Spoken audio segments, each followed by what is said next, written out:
প্রযুক্তি আমাদের জীবনকে ঠিক কীভাবে বদলে দিচ্ছে বলুন তো?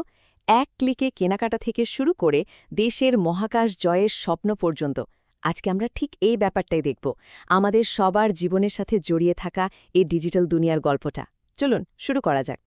আচ্ছা, অনলাইনে কিছু অর্ডার করা বা ধরুন বন্ধুদের সাথে চ্যাট করা, এগুলো তো এখন আমাদের প্রতিদিনের কাজ, তাই না? কিন্তু কখনো কি ভেবে দেখেছেন এই ছোট ছোট ক্লিকগুলোই আসলে এক বিশাল ডিজিটাল বিপ্লবের অংশ? তাহলে চলুন আমাদের এই ডিজিটাল যাত্রার প্রথম স্টপে যাওয়া যাক, আমাদের পকেটে থাকা সুবিশাল এক বাজার, যা আমরা ই-কমার্স নামে চিনি। ই-কমার্স বা ইলেকট্রনিক কমার্স জিনিসটা আসলে কি? মানে, সহজ কথায় বলতে গেলে এটা এমন একটা জাদুর কাঠি যা কিনা পুরো বাজারটাকেই আপনার ঘরের দরজায় নিয়ে আসে। এখন আর লম্বা লাইন বা ভিড়ের কোনো ঝামেলাই নেই, সবকিছুই এখন হাতের মুঠোয়। আর প্রক্রিয়াটাও কিন্তু একদম সহজ। ভাবুন তো, প্রথমে ওয়েবসাইটে গিয়ে পছন্দের জিনিসটা খুঁজে নিলেন, এরপর শুধু একটা ক্লিক আর অর্ডার হয়ে গেল। অনলাইনেই টাকা দিয়ে দিলেন আর কদিন পরেই ডেলিভারি ম্যান আপনার দরজায় কড়া নাড়ছে।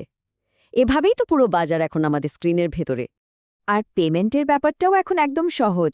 ক্রেডিট কার্ড বা মোবাইল ব্যাংকিং তো আছেই, সাথে আছে পণ্য হাতে পেয়ে টাকা দেওয়ার সুবিধা, যেটাকে আমরা বলি ক্যাশ অন ডেলিভারি। আর এই কারণেই এটা সবার কাছে এত বেশি জনপ্রিয় হয়ে উঠেছে।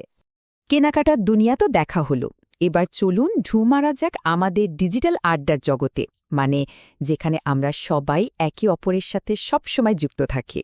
ফেসবুক, ইনস্টাগ্রাম, এই নামগুলো তো এখন আমাদের জীবনেরই একটা অংশ, তাই না? এগুলো এখন আর শুধু অ্যাপ না, এগুলো যেন আমাদের আরেকটা জগৎ। এখানেই তো আমরা আমাদের আনন্দ, কষ্ট, গল্প আর বন্ধুত্বর সবকিছু শেয়ার করি। এখানেই তো আমরা নিজেদের সব গল্প বলি, কত পুরনো বন্ধুর সাথে আবার যোগাযোগ হয়, আবার নতুন সম্পর্কও গড়ে ওঠে। সত্যি বলতে, এক মুহূর্তের মধ্যেই পুরো বিশ্বের সাথে কানেক্টেড থাকার একটা দারুণ অনুভূতি পাওয়া যায় এখানে। কিন্তু জানেন তো, সবকিছুরই একটা ভালোর পাশাপাশি মন্দ দিকও থাকে। এই ডিজিটাল মাধ্যমগুলো যতটা শক্তিশালী, এর সাথে ততটাই দায়িত্বও জড়িয়ে আছে। তো চলুন এবার এর ঝুঁকি আর নিজেকে সুরক্ষিত রাখার কৌশলগুলো নিয়ে কথা বলা যাক। সোশ্যাল মিডিয়ার পাতাটা খুললেই দেখবেন তথ্যের কি একটা স্রোত, হাজার হাজার পোস্ট, ছবি, মতামত। এর মধ্যেই কিন্তু কোনটা আসল আর কোনটা নকল সেটা বোঝা বেশ কঠিন। আর এই ঝলমলে পর্দার আড়ালেই কিন্তু অনেক বিপদ লুকিয়ে থাকতে পারে। এই যে সাইবার বুলিংয়ের কথা বলা হচ্ছে, এটা কিন্তু মোটেও কোনো ছোটখাটো ব্যাপার না। এটা একটা মারাত্মক অপরাধ। অনলাইনে কাউকে অপমান করা বা ভয় দেখানো তার মানসিক স্বাস্থ্যের উপর খুব খারাপ প্রভাব ফেলে। এটা কোনোভাবেই নিছক মজা হতে পারে না, বরং এটা এক ধরনের ডিজিটাল নির্যাতন। তবে ঘাবড়ানোর কিছু নেই, নিজেকে সুরক্ষিত রাখা কিন্তু সম্ভব। প্রথমত, একটা শক্তিশালী পাসওয়ার্ড ব্যবহার করুন, যা অন্য কেউ সহজে অনুমান করতে পারবে না।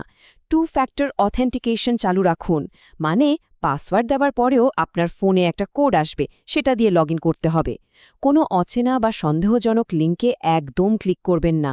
আর একটা কথা মনে রাখা খুব জরুরি, কোনো কিছু সন্দেহজনক মনে হলেই সাথে সাথে রিপোর্ট করতে হবে এবং প্রয়োজনে পরিবারের বা বন্ধুদের বিশ্বস্ত কাউকে জানাতে হবে। আমাদের ডিজিটাল জগৎটা আমাদেরকেই নিরাপদে রাখতে হবে। আচ্ছা, ব্যক্তিগত জীবনের কথা তো অনেক হলো। এবার চলুন দেখি এই প্রযুক্তি কিভাবে পুরো দেশের চেহারাটাই বদলে দিচ্ছে, বিশেষ করে সরকারি সেবার ক্ষেত্রে। একবার ভাবুন তো, সবকিছু কেমন বদলে গেছে। মনে আছে আগে পরীক্ষার রেজাল্টের জন্য কতদিন অপেক্ষা করতে হতো, আর এখন একটা এসএমএসেই সব হাতের মুঠোয়। স্টেশনের লম্বা লাইন ভুলে গিয়ে এখন তো ঘরে বসেই ট্রেনের টিকিট কাটা যায়। প্রযুক্তি ঠিক এভাবেই সরকারি সেবাগুলোকে আমাদের জন্য অনেক সহজ করে দিয়েছে। এই যে বাংলাদেশ রেলওয়ের ওয়েবসাইট, এটা তো একটা উদাহরণ মাত্র। এই ধরনের সেবাগুলো শুধু যে আমাদের মূল্যবান সময় বাঁচাচ্ছে তাই না, পুরো সিস্টেমের মধ্যেই একটা স্বচ্ছতা আর জবাবদিহিতা নিয়ে আসছে।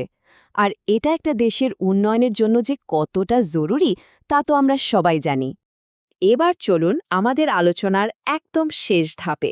এখান থেকে আমরা তাকাবো ভবিষ্যতের দিকে, একটা স্বপ্নের দিকে, যেখানে বাংলাদেশের নাম এখন মহাকাশ লেখা হয়ে গেছে। 2018 এই সালটা বাংলাদেশের প্রযুক্তির ইতিহাসে একটা মাইলফলক হয়ে থাকবে। এই একটা সংখ্যাই যেন আমাদের জাতীয় আকাঙ্ক্ষার এক দারুণ প্রতীক। হ্যাঁ, ঠিক এই বছরেই বাংলাদেশ তার প্রথম স্যাটেলাইট বঙ্গবন্ধু স্যাটেলাইট 1 মহাকাশে পাঠায়। এটা ছিল একটা ঐতিহাসিক মুহূর্ত যা আমাদের দেশের জন্য এক নতুন সম্ভাবনার দরজা খুলে দিয়েছে। ভাববেন না যে এটা মহাকাশে থাকা শুধুই একটা যন্ত্র। না, এটা সারা দেশের যোগাযোগ ব্যবস্থাকে একটা সুতোয় গেঁথেছে, দুর্গম এলাকাগুলোতে শিক্ষা আর চিকিৎসার আলো পৌঁছে দিচ্ছে, আর আমাদের দেশের সুরক্ষাকেও করছে আরও শক্তিশালী। তাহলে ব্যাপারটা কি দাঁড়ালো? বঙ্গবন্ধু স্যাটেলাইট 1 শুধু আমাদের জাতীয় গর্বের বিষয় না, এটা আমাদের ভবিষ্যতের পথে এগিয়ে যাওয়ার একটা দারুণ প্রতীক।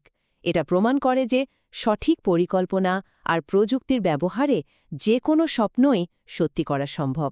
তাহলে সবশেষে প্রশ্নটা এটাই, এই যে প্রযুক্তি আমাদের হাতে, এটাকে ব্যবহার করে আমরা সবাই মিলে আমাদের দেশের ভবিষ্যৎটা কিভাবে আরও সুন্দর করে করতে পারি।